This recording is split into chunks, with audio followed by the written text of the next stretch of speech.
நமஸ்காரம்மா. நாளைக்கு விடிஞ்சா தீபாவளி. ஆமாம்.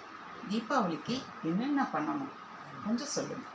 விடிகாம்பர 4 சூரியன் உதயத்துக்குள்ளே குளிச்சிடணும். 4 மணிக்கெலாம் ஏந்து எண்ணெய் முத நாளே நல்ல நேரம் பார்த்து எண்ணெயில் கொஞ்சம் மிளகு, புழுங்கரிசி, மஞ்சப்பொடி 3 போட்டு எண்ணெய் காய்ச்சினா ரொம்ப பொங்க விடக்கூடாது.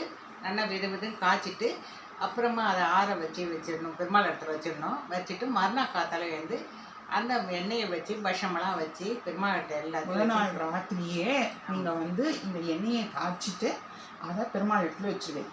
நல்ல நேரம் பார்த்து காய்ச்சணும். நல்ல நேரம் பார்த்து காய்ச்சுவேன். அதில் மஞ்சப்பொடி, புழுங்கல் அரிசி சொன்னேன், மிளகு. சில பேர் வரமிளகா, பூண்டெல்லாம் போடணும். அது நம்ம வழக்கம் கிடையாது. அவள் வழக்கப்படி பண்ணுவா. அவள் வழக்கப்படி நம்ம என்னென்ன வழக்கமோ அதை ஃபாலோ பண்ணிக்கணும். ஆமாம். நம்ம புழுங்கரிசி, மிளகு, மஞ்சப்பொடி தான் நல்ல நேரம் பார்த்து காய்ச்சி பெருமாள் இடத்துல வச்சிடணும். மறுநாள் காத்தால ராத்திரி பட்சமெல்லாம் பண்ணி என்னென்ன பட்சம் கோலம் போட்டு எல்லாம் பண்ணி பெருமாள் இடத்துல விளக்கெல்லாம் ரெடி பண்ணி வச்சுட்டு பட்சணத்தையும் ரெடி பண்ணி வச்சிடணும். பட்சணம் அவள் வசதி பொறுத்து இருக்குது. ஒரு ஸ்வீட் காரம் பண்ணலாம், இல்லை நிறைய பட்சணங்கள் பண்ணி தேங்கொழு, முத்துசாரி நிறைய இருக்குது பண்ணி ஸ்வீட்டு நிறைய பண்ணி வச்சு பெருமாள்கிட்ட வச்சுட்டு காத்தால் விடிகாம்பர காரத்தில் சொன்ன தேங்குழல், முத்துசாரி, தட்டை, ஓமப்பொடி, மிக்சர், காராச்சேவு, ஓட்டு பக்கோடா, எல்லாம் அதாவது நாடா பக்கோடா எல்லாமே பண்ணலாம். அதுமாதிரி ஸ்வீட்ல லட்டு, மைசூர் பாக்கு, ஜாங்கிரி, என்ன வேணா குலோப் ஜாமுன் என்ன வேணா எல்லாருமே நிறைய பண்ணுவா. ரெடிமேடா இருக்கிறதுனால அதை எல்லாம் பண்ணுவா. எல்லாம் பண்ணி அதாவது எல்லாமே பண்ணலாம்.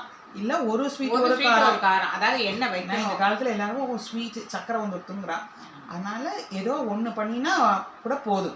ஆனா எண்ணெய் சட்டி வைக்கணும். அன்னைக்கு தீபாவளி அன்னைக்கும் எண்ணெய் சட்டி வைப்பா. ஏன்னா அன்னைக்கு காத்தால தூங்கி எழுந்தோன்னா குளிச்சுட்டு ஸ்நானம் பண்ணிட்டு ஸ்நானம் தான் பண்ணணும். வெந்நீர்ல பண்ணணும். 4 மணிக்கே எழுந்து பண்ணிடணும். சூரியன் உதயத்துக்குள்ள 4 மணிக்கு தான் எழுந்து பண்ணுவா. அது கங்காஸ்தானம்பா. கங்காஸ்தானம் ஆச்சான்னு எல்லாம் ஒத்துரு அக்கம் பக்கத்துல இருக்கலாம் கங்காஸ்தானம் ஆச்சான்னு கேட்பா.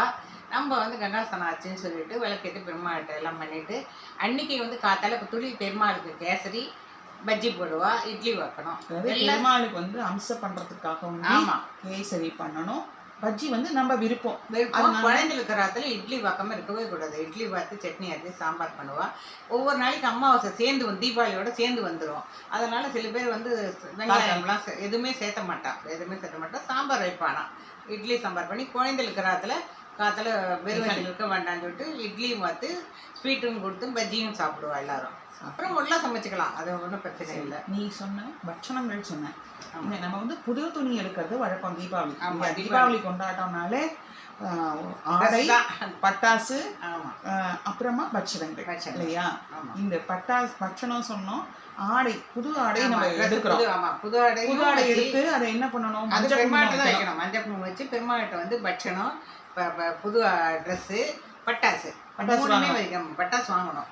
பட்டாசு நிறைய வாங்கலைன்னா கூட ஏதோ சாஸ்திரத்துக்கு 2 வாங்கி பெருமாள் இடத்த வச்சுட்டு தான் தூங்கி இருந்தாலும் பல்ல தேய்ச்சிட்டு ஒரு வெடி வெடிச்சுட்டு தான் கங்காஸ்தானம் பண்ணணும். ஆமாம். எல்லாம் சரவடி வைப்பா. வச்சுட்டு தான் உள்ள குளிக்க வருவா. வைப்பா. அப்புறம் நிறைய பட்டாசு விடலாம். அப்புறம் சாயந்தரமும் விடலாம். பெரியவா எடுத்து கையில கொடுக்கணும். அவளை சேவிக்கணும். ஆமா. காலத்துல அந்த சில பேர்லாம் நலுங்கு எட்டுலாம் பண்றா இல்லையா? அது எல்லாரும் மழை பேர் சில பேராத்துல பண்ணுவா. சின்னவாளை வயசுல சின்னவாளை பெரியவா மணப்பலகை போட்டு உட்கார வச்சு அதுலதான் எண்ணெய் வச்சு கொடுப்பா. எண்ணெய் வச்சு குளிச்சுட்டு வந்தோம்னா ட்ரெஸ் எடுத்து கொடுக்கணும். அதுதான் வழக்கம். நம்மளே எண்ணெய் தேய்ச்சிக்கிறதுலாம் இல்லை. அதெல்லாம் பெரியவா எண்ணெய் வச்சுட்டு அவளை யாரும் பெரியவா இருந்தாங்கன்னா அவள் எண்ணெயை வச்சு நெத்தில குங்குமம் வச்சுட்டு வெண்ணெய் சீதா கல்யாணம் பாட்டு மங்கள பாட்டு பாடி எண்ணெயை வச்சு அதுக்கப்புறம் நம்ம குளிச்சுட்டு வந்தோன்னா அவா கையில அந்த புது ட்ரெஸ் சேவிச்சுட்டு வாங்கிக்கணும். தீபாவளி கொண்டாட்டம் தான். கொண்டாடுவோம். பட்டாசு அதுக்கப்புறம் பட்டாசு வெடிக்கலாம். இல்லை சாயந்தரமாகவும் 6 மணிக்கு மேலே எல்லாரும் பட்டாசு விடுவா. நிறைய பேர் பட்டாசு விடுவா. அமாவாசை வந்ததுன்னா அது ஜாஸ்தி எதுவும் பண்ண மாட்டா. எதுவுமே சேர்த்துக்க மாட்டா. இட்லிலாம் சாப்பிட மாட்டா. அமாவாசை இல்லாத தீபாவளினால எல்லாமே பண்ணலாம். நாளைக்கு எல்லாமே பண்ணலாம். முக்கியமாக பெரியவாளை செவிக்கணும். முடிஞ்சா கோவிலுக்கு போகணும். ஓ சரி சரிம்மா. வேற ஏதாவது விசேஷமா தீபாவளினா இதுதான் அப்படின்னா ஏதாவது ஒரு விஷயம் சொல்லேன். ஏன்னா தலை தீபாவளின்னு ஒரு சிலர் கொண்டாடுவா கல்யாணம் ஆன புதுசுல. அப்ப அந்த தலை தீபாவளிக்கு யாரை அழைக்கணும்? மாப்பிள்ளையை அழைக்கணும். மாப்பிள்ளையை அழைக்கணும். சரி, மாப்பிள்ளையை அழைச்சு அவளுக்கு துணிமணி வாங்கி முடிஞ்சா நகை பண்ணி போடுவா. என்னென்ன வசதிக்கு தகுந்த மாதிரி ஏதோ சங்கிலியோ மோதிரமோ ஏதோ ஒண்ணு மாப்பிள்ளைக்கு பண்ணி போடுறது வழக்கம். பண்ணி போடும். முதல் நாளே வர சொல்லி தீபாவளியும் கூப்பிட்டு முதல் நாளே வடை பாயசத்தோட சமைக்கணும். ராத்திரி தளிகை பண்றது வடை பாயசத்தோட, மாப்பிள்ளை வந்திருக்கான்னு சொல்லிட்டு வடை பாயசத்தோட சமைப்பா. மறுநாளும் திருக்கணம் வைக்கணும், முதல் நாளும் ராத்திரி எல்லாம் சில ராத்திரி உண்டு, இன்னைக்கும் உண்டு. வடை பாயசம் பண்ணி குழந்தைகளுக்கு வந்துட்டாங்க. எல்லாருக்கும் தீபாவளி வந்து கொண்டாட்டமாக தான். புதுசா கல்யாணம் ஆனவாளுக்கும் சரி, இல்ல எல்லா மக்களுக்குமே எல்லாருமே இல்லாதவா கூட இதை வந்து மகிழ்ச்சியா கொண்டாடணும். நம்ம மனசுல என்னைக்கும் மகிழ்ச்சி நிரந்தரமா இருக்கணும்.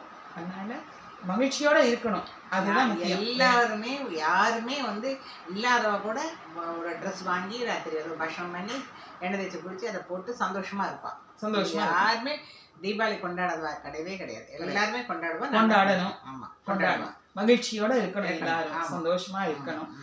சர்வஜனம் சுத்தி பவந்து தான் நம்ம சொல்றது. சரிம்மா, எல்லாருக்கும் சேர்ந்து நம்ம 2 பேரும் தீபாவளி நல்வாழ்த்துக்கள். எல்லோருக்கும் தீபாவளி நல்வாழ்த்துக்கள்.